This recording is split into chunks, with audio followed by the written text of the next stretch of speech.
Welcome back to Thone's Nibbles number 81,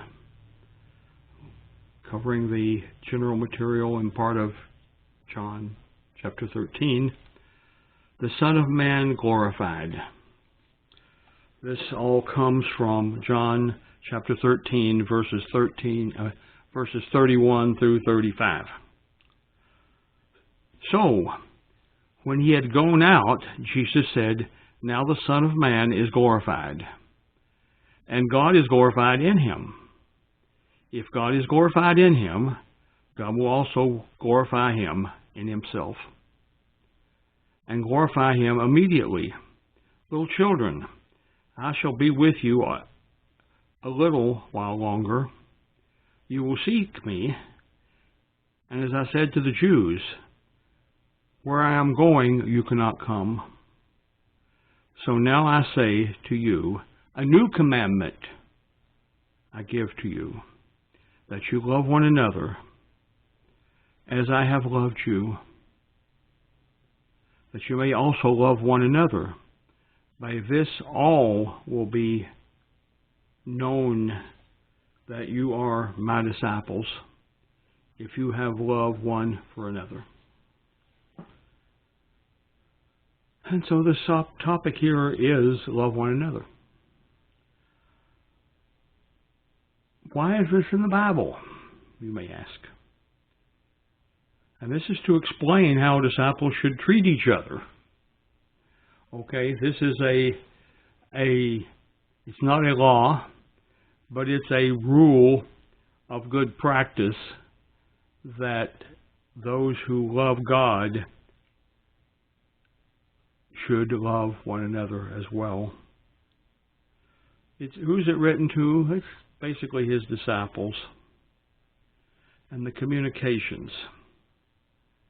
A key sign of those who are Jesus's is their love for each other.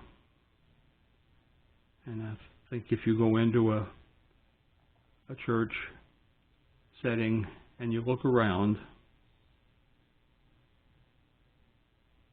it is natural that you will see God's people loving on one another in a variety of ways. Some people are more extroverted in that, some are more introverted, but there will be the smile on the face, the joy in the voice, and just the love in the heart of those people. And that's just a wonderful thing. Application to my life. After Jesus leaves, there's a change in the understanding of things. Jesus is free to involve his apostles in near-term heavenly things for their edification, but mostly for their comfort in things to come. And this is, basically, this is the scene right after Judas is sent out to betray him by Jesus. He then begins to speak of more heavenly things to those who remain. This is sort of the last. Some call it the Last Supper. There's lots of names for this time. It's after the Passover meal, but before they leave the room where the Passover was held.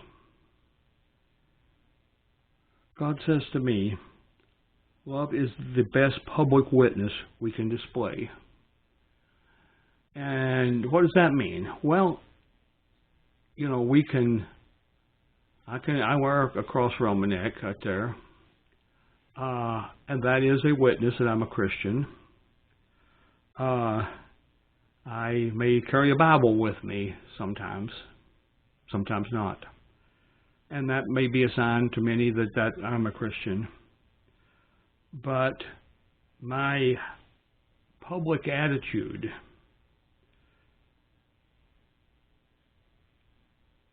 my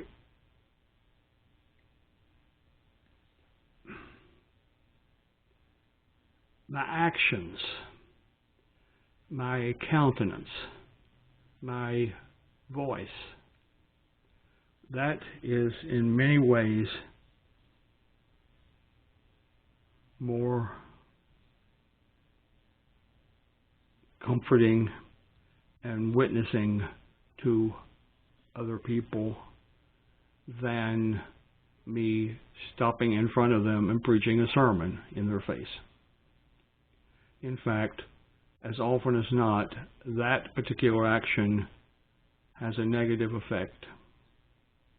Whereas being yourself a loving, interested friend to someone is far more successful witness. Because then they come to you and ask the questions. You don't have to physically thrust yourself upon the people. Sometimes you have to do that, but it's much better if the opportunity is right to be a good, friendly, loving, joyful person and they know you're a Christian. They see the cross. They see the Bible study that you were in, or whatever. They know that you leave on Sunday morning and come back later in the day. So they know that you're a Christian. So if they have that good relationship with you and they have a spiritual problem or an emotional problem or whatever kind of problem they have that God can help, they come to you and they ask you the questions. And boy, talk about opportunity. That's the time of opportunity. My personal response: Lord, let me love my fellow believers as you love me. And that's how could I not do that, considering what you did for me, Lord.